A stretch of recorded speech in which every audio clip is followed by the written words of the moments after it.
16 तारीख और पाइनएप्पल अनारस का चुनाव चिन्ह है और बहुत जरूरी है आप लोग जो ये वोटिंग है वोटिंग को সমাজের জন্য কাজ করার জন্য চাকরিগুলো ছেড়েছেন একজন টিসিএস অফিসার।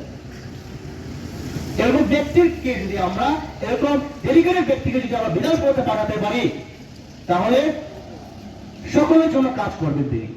তিনি জানেন কিভাবে কাজ করতে হয়, তিনি তার অভিজ্ঞতা আছে কিভাবে ডেভেলপমেন্ট করতে হয় বন্ধুগণ। আর যদি আমরা শুধু দল দেখে আমরা অবুঝ আনকোয়ালিফাইড ব্যক্তিকে যদি আমরা বিদায় করতে পাঠাই তাহলে কি হবে? সে গোপা সূত্রধর কাকুর মতো কিছু মানুষ পকেট ভরবে, আপনাদের আমাদের মাথায় কাঁঠাল রেখে কাঁঠাল ভেঙে খাবে, আর ভুক্তভোগী হবো কারা? আমরাই। আর পকেট ভরবে সুখে শান্তিতে মানুষের টাকা মারবে কারা? মুসলিমের কয়েকজন লিডার। তো ভাবুন আপনারা, ভাবুন আপনাদের নেক্সট জেনারেশনের জন্য, ভাবুন আপনাদের পরিবারের জন্য। আর যারা যে বিজেপি বা যারা তীব্রমতাকে কমিউনিস্ট বলে বাঙালি বিরোধী বলে, আপনাকে বলে রাখি আমাদের মহারাজা তীব্রমথা কোন সময় বলেনি বাংলাদেশের গৌরব, কোন সময় বলেনি বিপ্লব সরকার, তো বিপ্লব দেব বাংলাদেশি। তার কে বলেছেন? যিনি বলেছেন তিনি এখন বিজেপিতে ভাইস প্রেসিডেন্ট পাতাল কন্যা জমাতিয়া মহোদয়। তিনি বলেছেন যে বাংলাদেশের গৌরব চাকমা থাকতে পারবে না, ত্রিপুরাতে বাঙালি থাকতে পারবে না। বিপ্লব দেব বাংলাদেশি, তিনি আজকে বিজেপিতে ভাইস প্রেসিডেন্ট।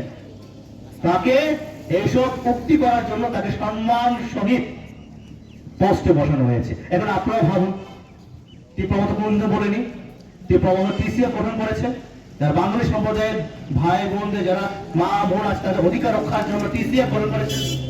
আজকে 42টা আসনে তীব্রমত লড়াই লড়ছে, সে 42টা আসনের মধ্যে 17টা আসনে অতি প্রসাদ বাঙালি মুসলিম মণিপুরি তাদেরকে এই টিকিট দেওয়া হয়েছে বন্ধুগণ। তারা লড়ছে, কেন লড়ছে?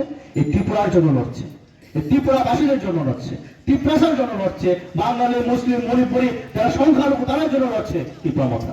এটা আপনাদের আমাদের পার্টি, লোকাল পার্টি। এটা দিল্লি থেকে পশ্চিমবঙ্গ থেকে আসাম থেকে আসবে আর আপনাদেরকে ভুল বুঝাবে, ভুল স্বপ্ন দেখাবে, আবার ফিরে চলে যাবে।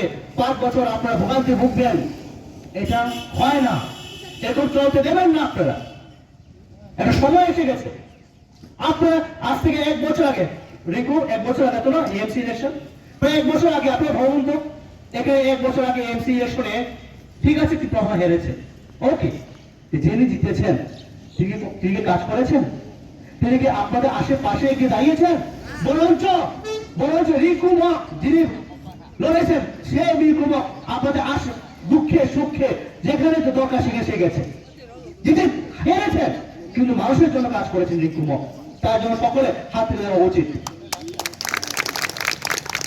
তীব্রমত তাই বলে তীব্রমতা পলিটিক্স দেখে না, তীব্রমত জাত দেখে না, ধর্ম দেখে না, তীব্রমতা সমাজের মানুষের সুখ দুঃখকে চিন্তা করে।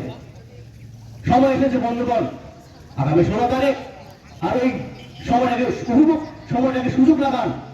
এবং আমি আহ্বান করছি সকলকে, আসুন আনোয়ার ছেলে ভোট দিয়ে তীব্রমতাকে জিতাবার জন্য আহ্বান রাখছি বন্ধুগণ।